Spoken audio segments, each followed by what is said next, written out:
Dumating na ang sofa cover natin. By the way, this is John, isang OFW dati at nandito na sa Pilipinas dumidiskarte. At ayun na nga guys, ngayong umaga ay naisipan ko maglinis dito sa bahay. Habang hindi nga masyadong madaming kumakain ngayon sa kainan, yung mga bata muna nagbantay dahil suspended po ang pasok ngayon dito sa Bicol dahil nga sa bagyong Krising. Grabe yung lakas ng ulan kahapon. Pero today okay naman na yung panahon. Medyo makulimlim na lang, wala ng ulan. Pero suspended pa rin yung klase. So ayan, maglinis na lang tayo ng bahay habang may nagbabantay sa kainan. Naku po, ang tagal ko na namang hindi nalinis dito sa bahay dahil lagi tayong nasa taas. So tara, samahan nyo ako maglinis ng aming munting bahay. Simula pala nung kami ay nagtindahan sa taas na kainan ay hindi na kami nakakapagluto, nakakakain dito sa bahay, kaya yung aming lamesa ay naging patungan na lang. Makikita nyo nga yung aming tinulugan ay hindi pa natitiklo pa, ito bandang alas 9 na yata ng umaga. Dito pala kami natutulog sa sala dahil nanonood ng TV yung isang batang makulit. After na nga natin tumagligpit ay dito naman tayo sa kusina para sabay-sabay na nating mawalisin lahat ng parte ng bahay. Liligpitin muna natin lahat ng kalat. Ay nako, mga panis na nga palang mga laman ito, baka mga inaamag na rin. Naku po, itatapon ko na at hindi naman namin nagagamit. Malis ako ng Pilipinas na may takip to, pero ngayon tingnan nyo naman, open na yan. Ewan ko nasa na yung takip.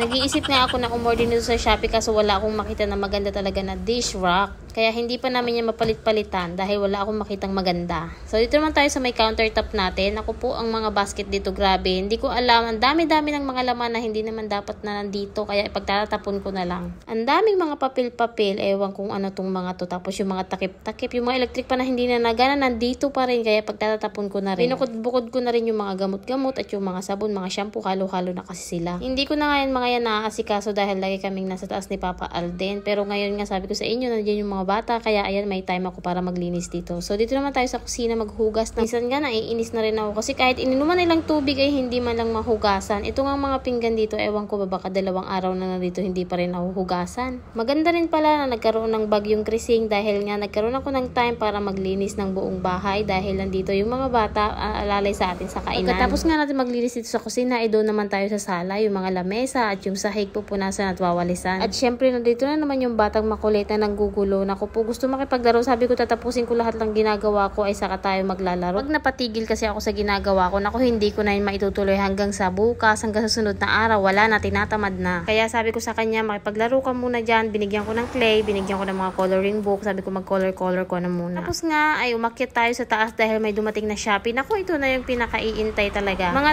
3 to 4 days yata bago dumating. So ayan, alam nyo na kung sino yung excited lagi sa parcel. Siya yung gustong-gusto magbukas ng mga parcel dito kahit hindi naman talaga sa amin, sa mga pinsan niya. Siya yung nagbubukas.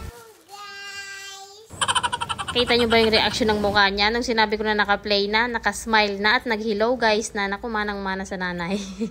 Ito nga pala yung laman ng ating order. Ayan, yung cover sa ating sofa. Tapos meron na siyang mga styro stick na ilalagay mo doon sa mga pagitan para hindi din matatanggal yung mga sofa at hindi gagalaw-galaw. Mulong na nga rin pala si Ella Pot na magtanggal nitong mga pillow. At itong mga pillow pa lang ito guys, hindi ko pala siya na-orderan ng cover. May kasama naman na pangpunda itong mga cover natin na in-order. Pero dalawa lang, tapos maliit lang. Eh, di ba yung ating pillow ay malalaki? Bali, ito nga palang in-order ko ay pang 4-seater. Medyo malaki siya guys. Kung order kayo na ganito yung size ng sofa nyo, pang 3-seater lang ang orderin nyo para talagang fit na fit siya. Susunod nga yung order ulit ako kasi parang hindi ko na-typean yung color nito guys. Although maganda naman yung design niya. Kasi yung nasa photo na in-order ko guys, medyo light talaga yung color, hindi ganito na dark brown. So ayan, medyo na bigla ako ng very light dyan sa color niya. Sabi ko hindi magmamatch dun sa aking kurtina tsaka sa aking bahay na color. Pero andyan na yan, kaya pagtiisan na lang natin o order na lang ulit ako sa susunod ng pangpalit. Okay naman talaga sana yung design niya eh. Yung color lang talaga medyo dark. Eh, lagay ko dyan sa screen yung color na gusto ko talaga na medyo light lang siya. Maganda siguro talaga kung ikaw na lang yung magpapatahi. Tapos maghahanap ka ng tela na maganda. Tapos pati pillow. Syempre, mateterno mo na yung mga cover. Pati itong ating table. Kaya pag kayo order guys ng pang cover sa sofa, kahit mga pang 4 na seater yan, pang 2-seater lang yung orderin mo or 3-seater lang. Kasi nga po, stretchable pa siya. So, okay lang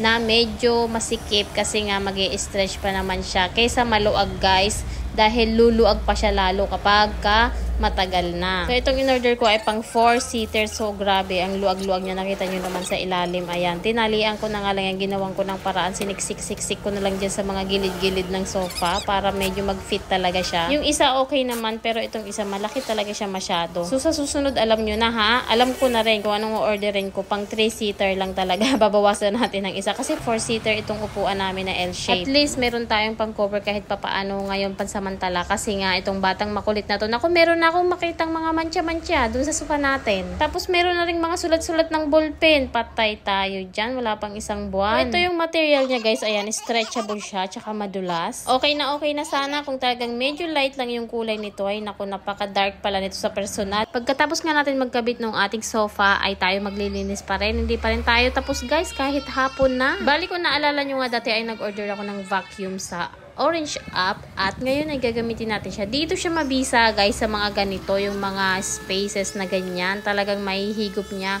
Pero pagka sa floor na may mahaba ka na hose, mahina yung panghigop niya. So ayan, dito ko lang siya nagagamit talaga ng maganda sa mga part ng bintana na napakaliliit na ng space. Ang hirap kung pupunasan mo. As you can see, ayan, nalilinis niya naman talaga yung mga maliliit na yan na spaces dyan between sa mga bintana natin na sliding. Struggle talaga kasi yan sa paglilinis niyan guys. Pero dahil may vacuum tayo, ayan, napakalinis. Kaya nga ng mga bintana ay nagmap na ako ng sahig yung pinakalas na gagawin natin. Nilalagyan ko siya ng electric fan guys para matuyo agad. Kasi pag hindi natuyo agad, maapak-apakan ako, ang dumi pa rin tignan. Mas sanay nga ako na ganito yung pagpupunas ng sahig kaysa doon sa mga map. Feeling ko hindi siya nalilinisan at hindi kumikintab yung sahig. Ganito rin po ba yung mga ginagawa nyo? O baka gumagamit kayo ng map? Hindi kasi ako satisfied sa map guys. Iba yung map dito. So ayan, makikita nyo ang panahon namin today ay yan. Sobrang lakas po ng ulan. Hindi ko na maintindihan talaga. Wala nga masyadong kumakain. Kaya siguro dapat hindi na lang kami nagbukas. Ganito nga yung panahon ay ewan ko ba, parang antumal ng ng customer. As in maghapon na ganito yung panahon guys. Ayan, tingnan nyo naman ang sarap lang humiga maghapon tapos kumain ng kumain. Ito yung tinatawag nila na bed weather. O diba? Masarap lang sa kama at kumain. Ayan, mga nagkakapi-kapi nga kami dito. So ito na yung ating cover dyan. Maganda naman kaso nga lang yung ating pillow walang cover. Pero mas importante naman yung pinaka-sofa. Kasi yun talaga yung inuupuan niyan. Katulad niyan. And, ayan, sinarado namin yung kainan. Sobrang lakas ng ulan. May bagyo yata.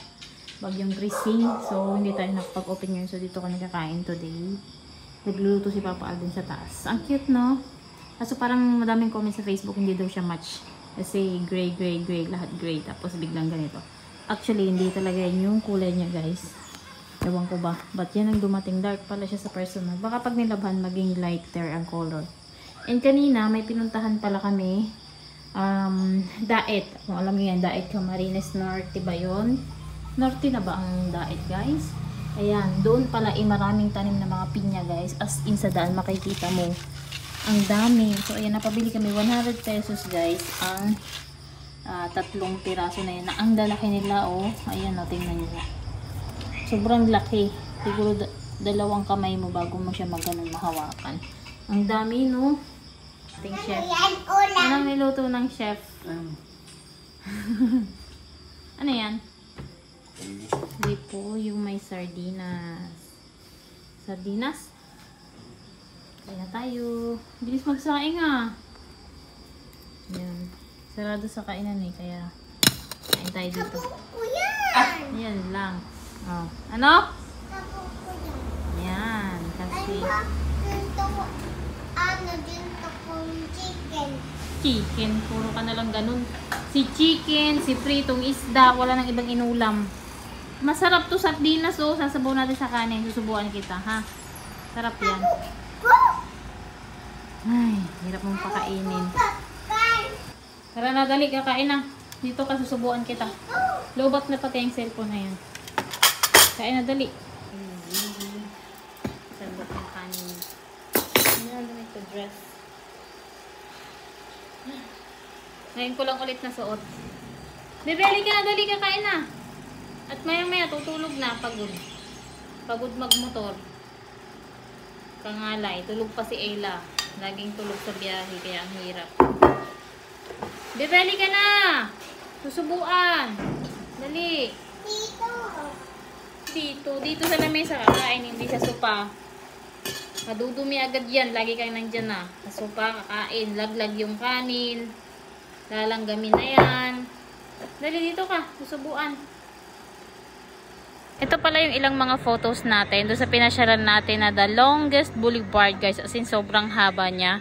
Na parang kalsada sa gilid ng dagat. Yung yata yung tawag ay boulevard. Ayun nga. Longest boulevard dito sa Bicol, sa Dait po yan matatagpuan guys. So ang ganda ng dagat nila, sobrang pino din yung buhangin, kaso nga lang parang hindi masyadong magandang paliguan dahil sobrang lakas talaga ng alon. So para lang siya sa mga surfers, yung mga nagsisurfing dyan, ayan, dito bagay sa inyo. Sobrang ganda ng dagat, plus libre din dito guys, walang entrance, so free kayo na pumunta dito kapag summer. Kaso nga lang sobrang init, no, wala man lang cottage, wala man lang punong kahoy. So yun lang for this vlog, thanks.